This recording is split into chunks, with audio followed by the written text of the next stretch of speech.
उत्तर प्रदेशातील बदायूं जिल्ह्यातून एक धक्कादायक घटना समोर आली।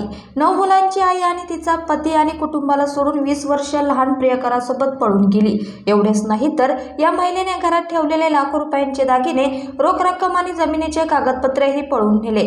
या घटनेने संपूर्ण परिसरात एकच खळबळ उडाली आहे। ही घटना उसीहाट पोलीस ठाणे परिसरातील खेडा जलालपूर गावातील आहे।